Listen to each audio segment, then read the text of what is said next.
Full disclaimer, I'm not an expert on any of the topics that I discuss, nor do I pretend to be. The purpose of this video is to simply entertain and show my perspective on things. Enjoy the video. Vanquish is a special game, not just because of its finely tuned gunplay, lightning fast pace, or its writing. What the f, man? Vanquish is special because it came at a time when movement-based shooters were becoming more and more rare in favor of cover-based shooters.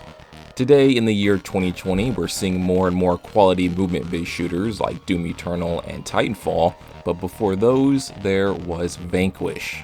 Developed by Platinum Games, Vanquish has you taking the role of the wisecracking American football star Sam Gideon in his journey through a US space colony as he rips and tears his way through hordes and hordes of killer robots, all while blasting around at wicked fast speeds. It's actually funny that Vanquish was criticized for being a Gears of War clone early on, based off of trailers and the demo, but as I'll soon discuss, Vanquish is anything but. Vanquish started development in 2007, with Shinji Mikami taking the helm as director. And if you don't know, Shinji Mikami was the lead director on classics such as Resident Evil 1, Resident Evil 4, God Hand, and later The Evil Within. After 3 years of development, the game saw an official release in 2010 on both PS3 and Xbox 360. Several years later, there would be remastered ports on PC, PS4, and Xbox One, which included higher frame rates and the pre-order exclusive Weapon Pack DLC. While Vanquish never quite hit the bestsellers list, over the years it's cultivated a strong and dedicated fan base. Movement-based shooters used to be the name of the game, whether it be first or third person. Doom, Serious Sam, Halo, games with a heavy emphasis on moving and not stopping, and it makes sense as to why this is appealing. Movement in general is an important aspect of most games. The act of positioning and moving between points is simple, but it's an effective means of adding strategy and choice for the player. Platformers are completely built upon the idea of movement as its sole factor of player engagement, and that's created some of the most beloved games of all time. Movement-based shooters in a lot of ways try to blend intense action combat with quick movement of a platformer. It wasn't until around the mid-2000s when there was a huge design shift. Suddenly every shooter needed to be cover-based, with games like Uncharted, Gears of War, pretty much anything from Ubisoft, and lots of other random games thrown in the mix. Cover-based shooters were becoming more and more common. But where did it begin though? Although some of those aforementioned games definitely helped popularize it, the idea of a cover-based shooter was explored as early as 1999 with Koei's Winback on the N64. In Winback, you're not allowed to move and shoot at the same time, therefore the player needs to hide behind walls and objects to provide cover and then pop out when safe to take shots. Cover is used to assess the situation in front of you and helps the player get a feel of the area, because the game does suffer from wonky N64 controls. The game was very ambitious for its time and was one of the pioneers for things such as a cover system and even laser aiming, which is later seen in things like Resident Evil 4. The modern cover system that we know today though wasn't implemented until Kill Switch in 2003 on the PS2. It had a similar cover system as the Winback, but with more of the additions that we know today, such as blind firing, vaulting, etc. In Winback, the cover system allowed the player to be cautious and play defensively, whereas in Kill Switch, it gave the player a safe means of running straight into combat without much thought. In fact, the system was dubbed as the offensive cover system. It was a unique idea at the time and was the game's main appeal. While the game itself is somewhere between mediocre and average, it inspired many more cover-based shooters on the way. I couldn't tell you the exact reason why this style became so popular, but it happened around the time when shooters began to become increasingly more popular on consoles versus PC. The cover-based system could have been more appealing to many console players due to the slower pacing, cinematic look, and less quick precision needed, which made it much better suited for a controller's analog stick. This style of gameplay would become commonplace for many shooters for years, and while I think the mechanic itself in theory is fine, too many games use it in lazy ways and ruin the entire flow of combat. Okay, let me distinguish something real quick, because I know someone's thinking it. Yes, in Vanquish, you can take cover. However, simply being able to take cover in a game doesn't necessarily make it a cover-based shooter. I don't think the inclusion of one singular mechanic defines a game's entire genre. That's like saying if you can level up in a game or it has a skill tree, then it's automatically an RPG, and that's just not the case. What does matter is how important and centric it is to the design of the core gameplay. Is it a form of utility that's used only in certain moments, or is every encounter based around it to some degree? Most options available to the player should have some sort of risk and reward philosophy behind it to encourage making right decisions at the right times and avoid certain actions at other times. Too often, however, the cover mechanic in cover-based shooters is a no-risk and high-reward system. Outside of the occasional grenade, which can often be easily avoided, there's rarely a circumstance where being in cover is not advantageous, and this is done purposely by the game designers. The game is designed in such a way that cover isn't just an option available to the player for certain situations, but rather you're just expected to do it, as much as moving, jumping, firing, and reloading. The main issue I have with this is how much it completely breaks the flow and speed of a game. When it comes to combat, you're encouraged, and in some cases required, to huddle behind cover and take peek shots at enemies until your screen flashes red. This form of gameplay is very inactive. I think one of the worst things you can do to a player at any point in a game is have them not be doing anything but simply waiting or sitting still. Even if it's just for a few seconds, in game it can feel like minutes, and in an instant, all adrenaline is killed. This inactivity is why I'm not a fan of regenerating health, which unfortunately is something that Vanquish has as well. There's also a severe lack of options available when in cover. I know this can change depending on the game, but generally in cover-based shooters you have two options: stand up and shoot, or stay down to heal. This often becomes the entire combat loop for these games with very little variety mixed in. Get in cover, peek shot enemies until your screen flashes red, and then do nothing from the safety of your cover until you heal, rinse, repeat. These problems are made way more apparent too when you try to play many of these games on harder difficulties and you notice that your game plan never changed from normal mode. Hide in cover, peek shot enemies until your screen flashes red, stay in cover until you're healed, rinse, repeat. Just now you spend way more time sitting in place healing and less time moving and shooting. This isn't necessarily the fault of the system itself, but more so developers that make combat so reliant on this one mechanic and have just made it the most viable option available to you.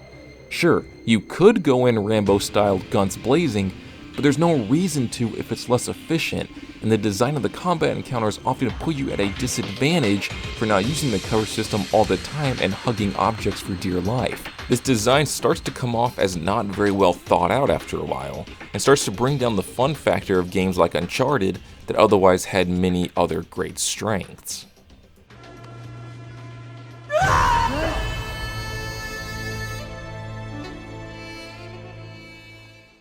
And then came along Vanquish, a lightning-fast brawler shoot-'em-up that cranks movement up to 14 and always throws you into the fire of fast-paced gunplay. With some of the hypest moments and skill-based gameplay around, Vanquish makes you feel as badass as Cobra Kai's Johnny Lawrence.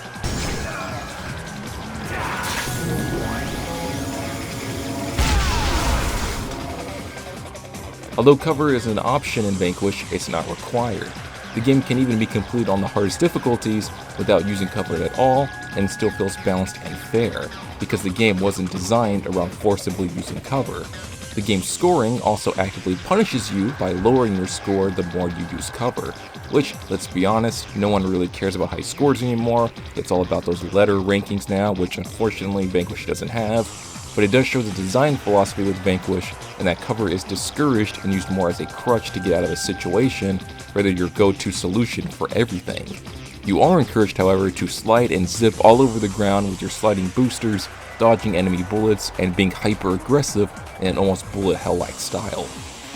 These awesome movement abilities wouldn't matter if there wasn't a group of fierce enemies and bosses to complement it, which Vanquish has in spades.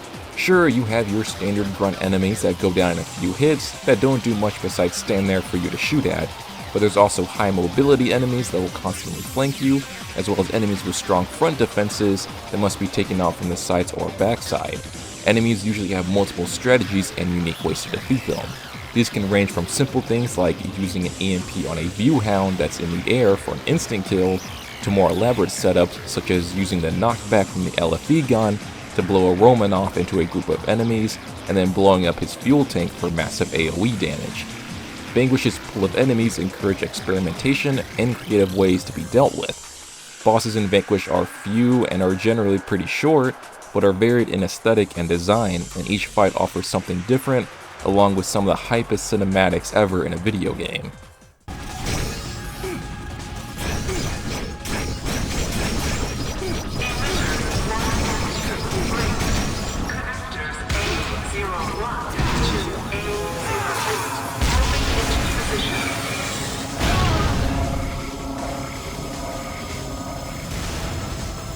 Where Vanquish truly shines through, though, is not just in the riveting fast-paced gameplay, but the high skill ceiling and depth that Platinum has sewn into Vanquish's simple mechanics. The amount of mileage you can get out of each action that you can perform is insane. There's a great video by Game Maker's Toolkit that better explains this and how Platinum was able to do it. It's a great watch if you haven't seen it yet, and I can't recommend it enough. Nothing in Vanquish feels mindless. There's a cost to it that's easily definable by Sam's heat meter. Many of Sam's actions drain from the meter in different increments. Boosting uses small amounts, AR slow-mo uses a moderate amount, and powerful melee attacks use the remainder of the meter completely. This meter quickly recovers over time, but if fully depleted, will cause Sam's suit to overheat, completely negating any action that uses the meter for some time, as well as lessening the efficiency of certain abilities like his dodge. The player needs to learn to ride that thin edge of the meter as much as possible and try to avoid situations that cause overheating. If you boost into these group of enemies and use active AR to kill them all, will you have enough meter to boost back to safety? If you use the remainder of the meter to kill this Romanoff with a melee attack, are you in a safe enough position that overheating won't kill you? These are some of the quick decisions that a player will need to consider when they take actions in Vanquish, and the game punishes you with a double-edged sword that is auto AR. If Sam's health drops to red, signifying by the lights on his suit, auto AR will activate, giving you time and a safe means of retreating to somewhere safe. The downside of this is that it is activated automatically and completely drains the meter into overheating with no way to turn it off. Yes, it can save you, but at the cost of draining you of your most valuable resource against the player's will, and it can be activated in times where it doesn't need to. It's a fine line between aggressive play and reckless play, and auto AR can be both a blessing and curse if the player's playstyle falls into the latter. Vanquish always has many options available to the player from a simple pool of moves. Things like melee attacks change and serve different purposes depending on what weapon you're holding. The disc launcher causes melee to not drain meter and can sever limbs. The heavy machine gun makes Sam do a flip kick, which gives him a way to jump of sorts and activate AR in the air for new angles. The shotgun's charge melee has super armor to tank through beefy enemy attacks, and so on. AR mode can be used in different ways other than just slowing down time, such as blowing up grenades in midair to have a larger blast radius and therefore more damage, or allow Sam's safety from bullets so he can recover his health, which isn't slowed down by AR. There are also numerous smaller things such as EMPs detonating at different times depending on the action the player is taking when using them. EMPs when standing have the longest detonation time but also the most reach. If used while boosting, Sam places the EMP at his feet with a much faster detonation time and is effective when enemies are surrounding him or when boosting headfirst into a group of enemies. Or you can boost kick when using an EMP for the fastest detonation time, but the player must properly time and space out the boost kick or else risk hitting an enemy and draining the meter into overheating. It's a perfect balance of risk and reward that benefits the player with more practice and skill.